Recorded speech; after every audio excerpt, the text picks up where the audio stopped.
नमस्कार, मी सचिन जाधव. आज संपूर्ण देशामध्ये गिग वर्कर्स यांचं आंदोलन चालू आहे. हे पेट्रोल दरामध्ये वाढ झाल्यामुळे त्याचा परिणाम हे थेट गिग वर्कर्सवरती सुद्धा होत आहे आणि त्याच्या अनुषंगाने संपूर्ण देशामध्ये गिग वर्कर्स हे आज आंदोलन करत आहे आणि ते आंदोलन साधारण एक 12 ते 5च्या दरम्यानमध्ये होत आहे. आणि त्याच्या अनुषंगाने संपूर्ण भारतामध्ये जे गिग वर्कर्सचं जे आंदोलन चालू आहे त्याच्या पार्श्वभूमीवरही आम्ही पुणे जिल्ह्यामध्ये आलेलो आहोत. आणि पुणे जिल्ह्यामध्ये जवळपास आम्ही बऱ्याच स्टोरना किंवा जे ब्लिंकिट असतील, झेप्टो असतील किंवा अशा काही कंपन्या आहेत जे की ऑनलाईन डिलिव्हरी सर्व्हिस देतात आणि त्याच्यामध्ये बाईक रायडर्स आणि गिग वर्कर्स हे काम करत आहेत. तर ते या आंदोलनाकडे किंवा ते या पेट्रोल दरवाढीकडे कशा प्रकारे बघतात, तर याच्याबद्दल त्यांच्या प्रतिक्रिया घेत आहोत.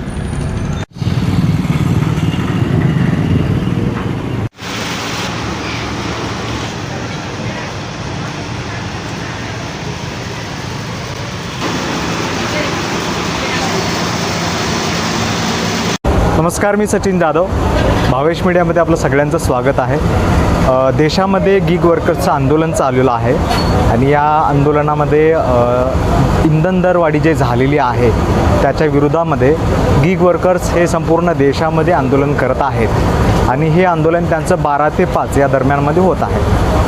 आज आपण याचा आढावा घेण्यासाठी पुणे जिल्ह्यामध्ये आलेले आहोत आणि ज्या ठिकाणी गिग वर्कर्स काही आहेत तर त्यांच्याशी आपण बोलूया आणि त्यांची काय समस्या वगैरे आहे ते आपण जाणून घेण्याचा प्रयत्न करूया.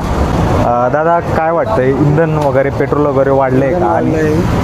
आम्ही उन्हातानात फिरतो एवढं गिग्स वर्कर सर्व आहे. पण कसं आहे, आता सरकारने भाव वाढले पेट्रोलचे, डिझेलचे वगैरे, तर आम्हालाही त्याप्रमाणे या किलोमीटरप्रमाणे जे पडतं आहे, आता सध्या 14 रुपये पडतं आहे, तर ज्याप्रमाणे किलोमीटर वाढलं आहे आमचं पेट्रोलप्रमाणे, तर ते वाढून मिळावं आम्हाला झेप्टोकडून, हेच आमची एक इच्छा आहे. सध्याला तुम्हाला एक ऑर्डरला किती भेटते? ऑर्डरला आम्हाला 1 किलोमीटर मागे आम्हाला 14 रुपये भेटतात सध्या. 14 रुपये. हो. आणि जर समजा आता 4 ते 5 रुपये वाढवले सरकारने पेट्रोल मागे, तर आम्हाला तेच 1-2 रुपये वाढून भेटले एक ऑर्डर मागे, तर तेवढंच आमचं अजून हातभार लागेल आणि जो आमचा खर्च होतो आहे रोजचा 150-200 रुपये एका 8 लिटर मागे, ते होईल, कवर होईल. मग आणि जेव्हा तुम्ही म्हणजे काम करण्यासाठी पेट्रोल वगैरे भरताय तर त्यावेळेस पेट्रोल तुम्हाला भेटते का त्याचा पण नाही, पेट्रोल पंप? नाही, पेट्रोल भेटतं आहे. प्रत्येक पेट्रोल पंपावर पेट्रोल उपलब्ध आहे, पण फक्त एवढे थोडी गर्दी असते वगैरे, ते काही एवढं हे नाही.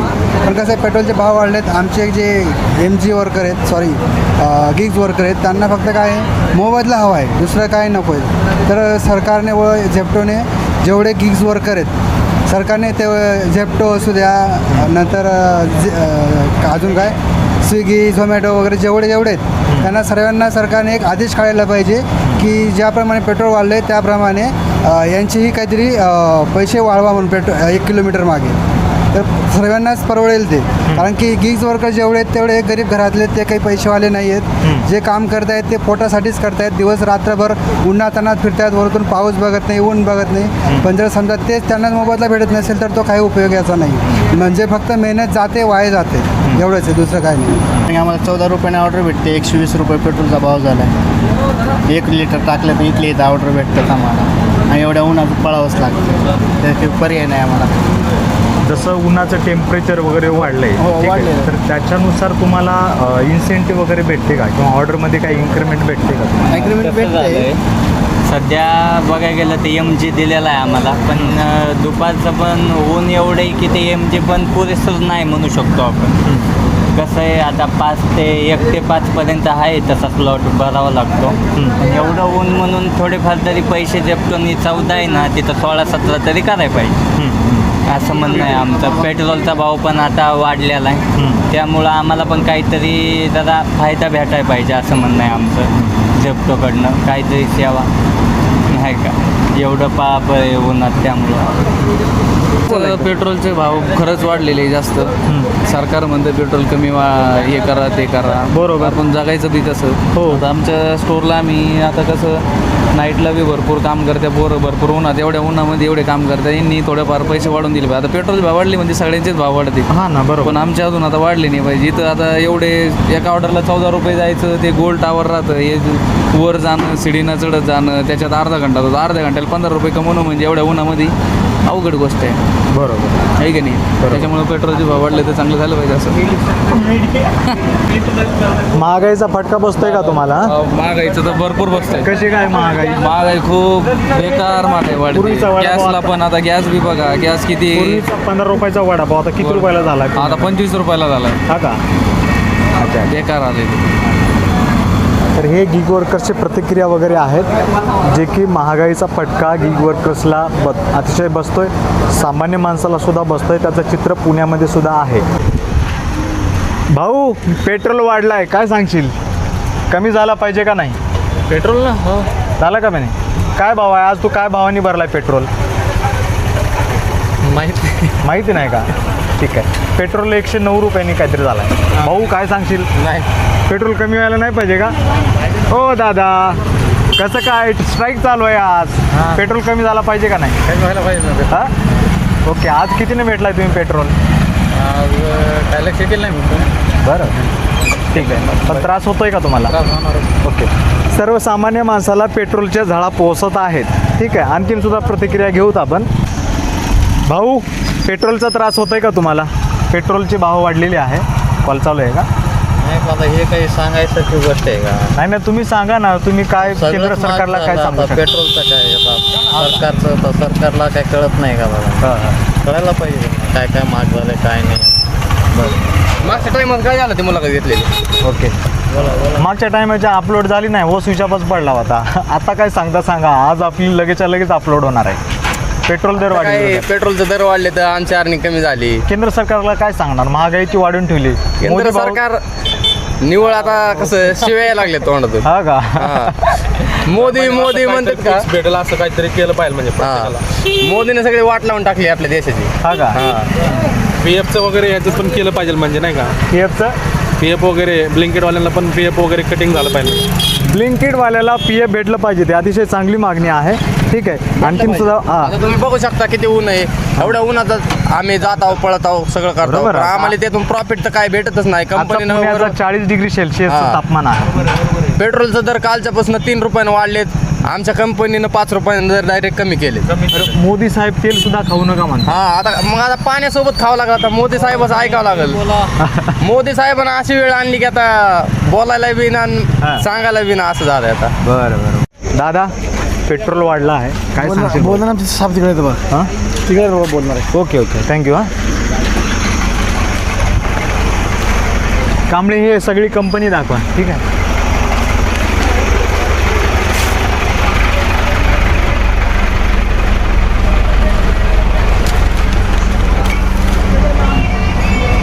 निवांतच राहतात का? हां हां हां. तुम्ही सांगा सर, आज ही पोरं सगळी बसून आहे. सध्या अर्निंग कोणालाच नाही आहे. तर पोरांनी काय केलं पाहिजे? दुपारचं देतात 12 आणि 13 रुपये. कसं परवडलं पाहिजे? ह्यांचं घर चालतं आहे यांच्यावर. कॅमेरा चालू आहे, ह्यांचं घर चालतं आहे यांच्यावर. 12 आणि 13 रुपयाने ऑर्डर दिल्यावर कसं परवडणार? तुम्ही सांगा. एवढं उन्हात तानाचं पाळतात पोरं, त्यांना पण परवडलं पाहिजे ना. आता ही कंपनी तुम्हाला फक्त 12 रुपयानं पर ऑर्डर देते का? हां, 15, 25 आणि 30. तुम्ही सांगा परवडणार आहे का? एवढं पर उन्हात किलोमीटर किती देते? फक्त 15 आणि 20 रुपये. ह्यात परवडतं का? तुम्ही सांगा सर. एवढी पोरं उन्हात अनात काम करतात, त्यांना पण परवडलं पाहिजे. त्यांचा संसार आहे, त्यांना पोरं बाळ आहेत, त्यांचं घर चालतं ह्या ब्लिंकिटवर. त्यात काय करतात? परत मल्टी ऑर्डर झालं. मल्टी ऑर्डर दिल्यावर फक्त डबल ऑर्डर पेल्यावर किती भेटतात? 25 आणि 30 पैसे. परत ते आमचं लोकेशन बंद असलं तर फक्त 12 आणि 13 रुपये भेटतात. हां हां. त्यांना पण परवडलं पाहिजे ना सर. तुम्ही सांगा. असं असेल तर मग पोरांनी कसं काम केलं पाहिजे? बरोबर. पोरं एवढे सहकार्य करतात, त्या हिशोबाने या ब्लिंकिटवाल्यांनी पण सहकार्य केलं पाहिजे ना पोरांना. तुम्ही तुमच्या मॅनेजरशी किंवा ब्लिंकिटच्या मॅनेजरशी बोललो तर मॅनेजर काय करतो? रिस्पॉन्स देत नाही पाहिजे तेवढा. कोण आहेत मॅनेजर? ते भागवत म्हणून एक आहेत का आता इथं? आहे की कुठे? आतमध्ये आहेत. पाहिजे तेवढा रिस्पॉन्स देत नाही. असे चढाओढीचे उत्तर देतात. पोरांचे प्रॉब्लेम पण सॉल्व्ह करत नाही. काय करायचं नाही. पोरं एवढी वराटतात मायपाशी येऊन. त्यांच्याशी बोललं तरी ते पाहिजे ते प्रॉब्लेम सॉल्व्ह करत नाही. काय करायचं? आणि कुठंतरी पेट्रोलचा सुद्धा म्हणजे दरवाढ हा झाल्यामुळं झाली की 3 रुपयाने. आता सकाळी तुम्ही बातम्यांना बघितलंच असेल 3 रुपयाने दर वाढ झाला. पोरं वाढायला लागत सकाळपासून. पाहिजे तेवढी अर्निंग भेटत नाही आहे. आता काय करायचं पोरांना. मी तरी कवर उड्या याकडे त्यांनी पण रिस्पॉन्स दिला पाहिजे ना समोरच्यांनी. मला काय सांगायचं आहे, 12 घंटे आम्ही काम करतो इथं. पेट्रोलचं खर्च, पेट्रोल वाढलाय भाव, एक तर अर्निंग देईन कंपनी. याच्या माध्यमातून आम्हाला बोलायचं आहे की बा अर्निंग बी वाढून द्यावं आणि पेट्रोल बी जरा भाव जास्त झाले तर तोच आहे आम्हाला की बा आम्हाला अर्निंग वाढून द्यावं आणि पेट्रोलचं जे खर्च आहे ते नाही. आज वेळभर करून आम्हाला 1000 रुपये पण झाले नाही. 7 घंटे लागेन असून 500-600 रुपये झाले.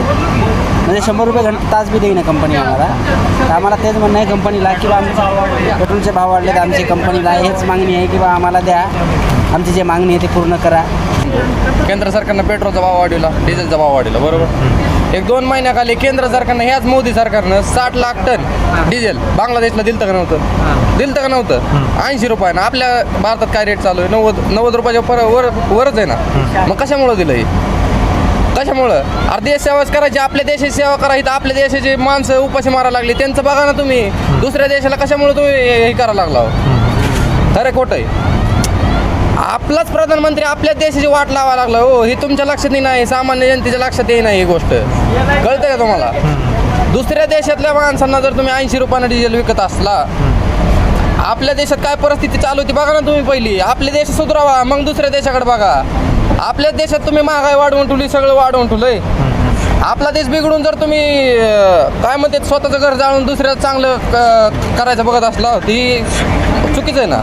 देशाचे पंतप्रधान नरेंद्र मोदी हे तेल कमी वापरायला सांगतात, पेट्रोल कमी मला ऐका वापरायला की सांगतात. त्यांचं लग्न झालंय का? झालंय का? ज्या माणसाचं लग्न झालंय, ज्याला बायका लेकर आहेत, त्याला तेलाची मिठाची किंमत कळत असते. हे कुणाचं बी काम नाही हो. येड्याच्या हातात सत्ता दिल्याने झालंय. ज्याच्या हातात चहाचा उष्टा कप द्यायचा त्याच्या हातात यांनी देश दिलाय. खरं खोटं आहे? त्याच्यामुळं ज्याला बायका लेकर आहेत त्याला बसवा पदावर, ते बरोबर हँडल करत. मोदी साहेब सोनं सुद्धा खरेदी करायला नकार देतात 1 वर्षासाठी. सोनं आता मोदी साहेब आता उद्या सांगतील कपडे पण घाल नका, उघडं शिंडायचं का मग रस्त्याने? जनता भोळे, त्यामुळे मोदी साहेबांनी सगळा फायदा घेतला जनतेचा. काय बाकीचा काय विषय नाही. यांनी सगळी वाट लावून टाकली देशाची. महागाई सगळी वाढवून टाकली. सामान्य जनता सगळी मरायला लागली. काय म्हणणं तुमचं? सगळं वाढवलंय. 600 रुपयाला गॅस होता 2-4 वर्षाखाली, डायरेक्ट 1200 रुपयाला झाला. आता डबल किंमत झाली. तर भाववाढीचा परिणाम झालाय का पुण्यामध्ये? सगळीकडे झालाय, पुण्यातच काय प्रत्येक ठिकाणी पगार वाढ झालेली नाही अजून. अर्निंग नाही म्हणा. मग तीच आता आम्ही जे काम करतो म्हणजे पगार म्हणतात दुसरीकडे, इथं अर्निंग म्हणतात. आमची अर्निंग दिवसेंदिवस कमीच होत चालली. वाढायची तर नावच नाही, पण कमीच होत चालली. पेट्रोल वाढला पण अर्निंग कमी. पेट्रोल वाढलंय, अर्निंग कमी झाली. काय विषय नाही. तुम्ही याचाल, माझा इंटरव्ह्यू घ्याचाल, माझी ID बंद होईल, मला काय फरक पडत नाही. दुसऱ्या कंपन्या खूप आहेत, त्यामुळं मी भेट नाही. जे आहे ते टाका, एडिट बिडिट कर नका. अजून काय विचारायचं असलं विचारा, बिंदास विचारा, काय विषय नाही. 12 वर्षाची आजचे दिन आलेत. हे आजचे दिन आले दादा. आता भाजीला तेल वापरू नका म्हणतोय, मग आता ह्याच्यापेक्षा आजचे दिन काय यायचे ते जनतेने लक्षात घ्यावं. आणि तुम्ही आता विचार करा, स्वतः प्रधानमंत्री जर म्हणत असला, आपल्याला बोलत असला की भाजीला तेल कमी वापरा तुम्ही, तर अजून काय आजचे दिन यायचे आपल्याला? पंतप्रधान मोदी साहेब म्हणतात की देशाच्या नागरिकांनी म्हणजे मदत केली पाहिजे. आता आपला प्रधानमंत्री आता आपल्याच घरातलं काढून दुसऱ्याच्या घरात देत असल्यावर आपल्यालाच म्हणतंय कमी कमी वापरा, म्हणजे ही चुकतंय कोणाचं नेमकं इथं? आणि त्यांनी 2 महिने जेव्हा युद्ध चालू होतं तेव्हा अशी काय घोषणा केली नाही.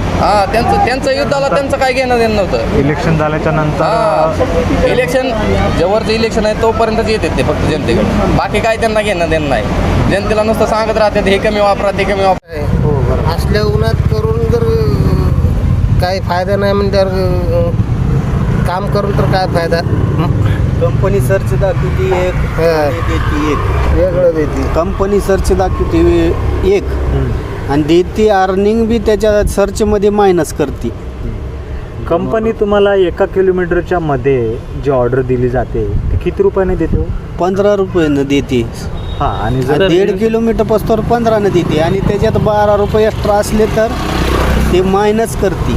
10 रुपये ऑर्डर पडती आणि 1.5 किलोमीटरच्या पुढं 22 रुपये 25 रुपये 30 रुपये असं वरच वाढत जातं. पण जे ते वरचे जे पैसे देते ते तुम्ही म्हणताय ना, ऑर्डर जर 10 रुपयाला पडली, वरचे जे 12 रुपये ते ते कशाचे? देत नाही ना. सर्च म्हणजे अर्निंगमध्ये मायनस करते कंपनी. हां ती अर्निंगमध्ये मायनस करते. बेस पेमध्ये मायनस करते हां आणि मॅक्स बोनस देते त्याच्यात. म्हणजे त्यातलं जर आता 15 रुपये बेस पे आहे थोडक्यात आपलं, तर 15 रुपये बोनस जर असेल 12 रुपये उन्हाचं थांबल्यामुळे बोनस देते ना कंपनी. मग 12 रुपये असतील तर काय करते कंपनी, 1 किलोमीटरच्या आतमध्ये पडली तर ती 12 रुपये देते. प्लस त्यातलं जे 15 रुपये बेस पे त्यातलं 5 रुपये कट करते आणि ते 12 आणि ते 5 रुपये कट केले ते 15 रुपयातलं म्हणजे ते 10, म्हणजे असे 22नेच देते. म्हणजे सरासरी ती ऑर्डर कितीने पडायला पाहिजे होती 15 आणि ते 12 म्हणलं तर 27 रुपयाने पडायला पाहिजे होती का. मग त्यात कंपनी 5 रुपये मारते सरासरी. असं प्रत्येक ऑर्डरला करते कंपनी. एकाच ऑर्डरचा बेस पे येतो आपल्याला, डबल ऑर्डरचा बेस पे येत नाही. प्रत्येक ऑर्डरला सरासरी आता ऑर्डर पडते तसं करते अशी प्रॉब्लेम. आणि पहिले काय व्हायचं, कंपनी मल्टी ऑर्डरला आहे ना, जे तुमचा सर्ज असायचा तो प्रत्येक ऑर्डरचा सर्ज दिला जायचा. आता काय करते, मल्टी जरी ऑर्डर दिली, मल्टी म्हणजे 2 ऑर्डर दिल्या तर तुम्हाला एका ऑर्डरचाच सर देते आणि एक ऑर्डर तुम्हाला फ्रीमध्ये म्हणजे थोडक्यात 10 रुपयांनी द्यायला होती. 10 रुपयांनी पण नाही. एखाद्या वेळेस जर एका स्टावरची ऑर्डर असेल तर त्यात मला पेट्रोलचे भाव त्याच्यामध्ये तुम्ही तुमच्या मॅनेजर लोकांशी कधी यासंबंधी तक्रार केली नाही का आपण? तक्रारी किती जरी केल्या, आता स्ट्राईक बऱ्याच वेळा केल्या आम्ही, पण काय यातनं सक्सेस होत नाही. कारण की कंपनीचा रूल ही कंपनीच्या नियमाप्रमाणे चालू येतं. कंपनीचा विषय काय, डायरेक्ट कंपनी म्हणते तुम्हाला करायचं असेल करा, नसेल तर तुम्ही तुमचा पर्याय निवडू शकता. असा विषय. कारण फोर्स काय कोण कोणाला करत नाही, कंपनीवाली म्हणतात आम्ही काय तुम्हाला फोर्स करत नाही करा मग, हा विषय असतो. कुठं तरी कंपनी मार्केटमध्ये काम करत आहे, वर्करचं सुद्धा ऐकून घेणं हे कंपनीचं म्हणजे कायद्याच्या मध्ये ऐकून घेणं हे त्यांचं सुद्धा 4 दिवस स्ट्राईक करून सुद्धा कंपनी ऐकू शकत नाही. आणि त्यांच्या मनावर पे आउट कमी करायचा जास्त करायचा सगळा त्यांच्या मनावर. सुरुवातीला 60 रुपयाने यांनी ऑर्डर दिलेली आहेत आणि आता वरचीवर प्रत्येक कंपन्याचे रेट कार्ड चेंज करून हे करून त्यांनी एकूण एकाचं बघून पैसे कमी करून टाकले. जवळजवळ 20 रुपये पर ऑर्डर होती, ते पण त्याच्यातून 5 रुपये मायनस करून टाकले आता या 4-6 महिन्यात. आज देशामध्ये ना जेवढे गिग वर्कर्स आहेत तेवढ्याची स्ट्राईक चालू आहे. दुपारी 12 पासून तर संध्याकाळी 5 वाजेपर्यंत. ठीक आहे, त्याच्या निमित्तानं आपण गिग वर्करची बाईट वगैरे घेतो, त्यांची समस्या प्रॉब्लेम काय आहे. मुळात ही जी स्ट्राईक चालू आहे तरी पेट्रोलची दरवाढ म्हणजे पेट्रोल आणि डिझेल महागाईमुळे स्ट्राईक चालू आहे ना. आणि विषय काय, महागाई दुनियाची वाढली, कमाई कमी झाली, त्याच्यामुळं स्ट्राईक करायला ते. पण कंपन्या काही पैसे वाढवित नाहीत, त्यांचं प्रॉफिट स्वतःचं बघते तर फक्त. बाकी रायडर त्यांना भरपूर आहे, त्याच्यामुळे त्यांनी रायडरचा विचार करत नाहीत. म्हणजे रायडर स्टेबल नाही पहिल्यापासून. पहिल्या ज्यावेळेस कंपन्या मार्केटमध्ये आल्या ना सुरुवातीला, दुसरा रायडर त्यावेळेस 30 रुपये बेस पे होता. मागच्या 6 महिन्यापासून 15 रुपये 20 रुपये बेस पे होता. 20 रुपये होता, तिथनं आता काय केलं आहे 15 रुपये बेस पे केला. म्हणजे कंपनी जशी महागाई वाढते तसं पैसे वाढवायचं सोडून कंपनी पैसे कमी करते आणि कंपनी त्यांच्या बंधनात अडकवते आणि जास्त काम करण्यासाठी भाग पडते. म्हणजे पहिलं जर तुमचं जर 20 किंवा 25 ऑर्डरमध्ये भागत असेल तर आता तुम्हाला 30 किंवा 35 ऑर्डर मारायला लागतात. म्हणजे हे जे कुठंतरी आहे ना, म्हणजे तुमच्यावरती लादल्यासारखं होतं. हां, मग तेच ना. आता पहिलं आपलं कमी कामात भरपूर पैसे होतं बऱ्यापैकी, म्हणजे आपलं भागायसारखं. आता काय होतं आहे, जास्त ऑर्डर मारून तेवढंच पैसे होतात पहिले एवढंच. महागाई वाढत गेली, ते वाढत. त्यात परत पेट्रोलचा खर्च वाढलेलाच आहे. गाडीचा मेंटेनन्स काय चुकतोय का, गॅरेजला नेली तर परत तेवढा मेंटेनन्स जास्त आहे, वाढतच चाललं आहे हळूहळू. प्रत्येकजण आपापली महागाई वाढवत चालला आहे. पण शेवटी बोजा येऊन कुठं पडतो, सामान्य लोकांवरच पडतो ना वरनं. सर्वसामान्याच्या ज्या तक्रारी वगैरे आहेत तर त्याच्यामध्ये आपल्याला बघता येईल का कुठंतरी महागाई खूप प्रमाणामध्ये वाढलेली आहे. जवळपास सगळ्याच गोष्टी वाढलेल्या आहेत. पण जे कंपनीमध्ये किंवा जे गिग वर्कर्स वगैरे काम करतात, जे की उन्हातानामध्ये जे काम करत असतात, त्या लोकांची जी कमाई आहे ती पूर्वी ज्या ठिकाणी होती त्याच ठिकाणी आजही आहे. महागाई वाढली त्याच्यामुळं कुठंतरी ते इनबॅलेन्स होत आहे. म्हणजे याचा अर्थ असा झाला का खर्च जास्त झाला आणि कमाई कमी झाली, याचा अर्थ असा होतो. आणि हे गिग वर्कर्स मी बरेचसे सुद्धा आत्तापर्यंत आम्ही सकाळपासून फिरतो आहे. बऱ्याच ठिकाणी आम्ही असं विचारले का तुमची जी तक्रार आहे तुमच्या रिजनल मॅनेजरशी तुम्ही सांगितली नाही का. तर तिथून आपल्याला असं सुद्धा म्हणजे त्यांच्याकडून असा सुद्धा ऐकायला आला गिग वर्कर्सपासून जवळपास ते 4-4, 5-5 दिवसापासून स्ट्राईकवर असूनसुद्धा कंपनी हे त्यांचे ध्येय धोरणं म्हणा किंवा त्यांच्या जी पॉलिसी वगैरे आहे त्याच्यामध्ये कुठे काही चेंजेस वगैरे करत नाही. उलट त्या गिग वर्कर्सवरती ते लादलं जाते. म्हणजे त्यांना असं सांगितलं जातं का तुम्हाला करू वाटेल तर करा नाहीतर सोडून द्या, जे आम्हाला काही तुमची गरज नाही किंवा असंच त्याचा अर्थ आहे आम्हाला काही गरज नाही, तुमची इच्छा असेल तर करा. म्हणजे कुठंतरी आहे ना ह्या लोकांचं पिळवणूक होताना आपल्याला दिसतो आहे. तर केंद्र शासनाने पेट्रोलचा दर वाढवलेला आहे, त्याचासुद्धा फटका आज देशातल्या सगळ्या गिग वर्कर्सना बसताना दिसत आहे. कुठंतरी राज्य शासन आणि केंद्र शासन आणि भारत सरकार या गोष्टीवरती विचार केला पाहिजे आणि त्याच्यानंतर एक चांगल्या प्रकाराचा निर्णय या गिगवर ज्या डिलिव्हरी बॉईजसाठी काढला पाहिजे अशी त्यांची मागणी आहे. आणि बरेच पुण्यामध्ये आणखीनसुद्धा जे डिलिव्हरी स्टॉक किंवा डिलिव्हरीचे शॉप वगैरे आहेत आणि डिलिव्हरी रायडर्स वगैरे आहेत त्यांची आपण प्रतिक्रिया घेण्याचा प्रयत्न करूया. तुर्तास पाहत राहा भावेश मीडिया. कॅमेरामॅन RK सह मी सचिन जाधव, भावेश मीडिया पुणे.